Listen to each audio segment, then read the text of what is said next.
ஒரு அதிமுகவை சேர்ந்தவர். இவர் வந்து பிஜேபியில் சேர்றாரு. நடு ரோட்டில் நின்று அதிமுக வேஷ்டி அவுத்து போட்டு பிஜேபி வேஷ்டி வாங்கி கட்டுறாரு. அப்புறம் பாரத் மாதாக்கு ஜெய் வேறு சொல்கிறாரு. இவர் யார் என்னன்னுலாம் நான் சொல்ல விரும்பலை.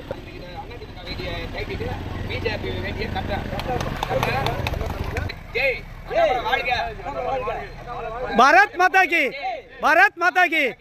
இந்த வெயில் ஜாஸ்தி ஆகிறதுனால இந்த மாதிரி விஷயங்கள்லாம் நடக்கும் போல இருக்குது. நேற்று வந்து ஆளுநர் வந்து அசம்பிளியிலேருந்து வெளிநடப்பு பண்ணார். அதை பற்றி வந்து அண்ணாமலை பேசுகிறாரு, கேளுங்க. ஆளுநர் அவர்கள் முறை தவறி நடந்து கொண்டதன் காரணமாக ஆளுநர் அவர்கள் அவையிலிருந்து வெளிநடப்பு செய்திருப்பதாகத்தான் நான் பார்க்கிறேன்.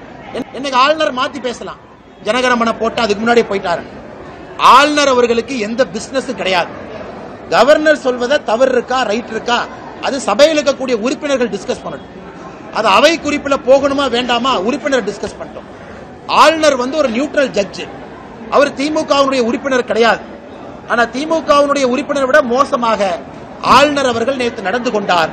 அதனால் தான் மாண்புமிகு ஆளுநர் அவர்கள் வெளிநடப்பு செய்ய வேண்டி வந்தது. சபாநாயகரை வந்து ஆளுநர் அப்படின்றது போல இருக்கு. நம்ம பிஜேபி தலைவர் அண்ணாமலை அப்படிதான் நினைக்கிறேன். ஏன்னா ஆளுநரே வந்து ஆளுநருடைய என்ன சார் இது, என்ன சொன்ன மாதிரி வெயில் ஜாஸ்தியானதுனால தான் போல இருக்குது. தப்பு எல்லாருக்கும் நடக்கும், பரவாயில்ல.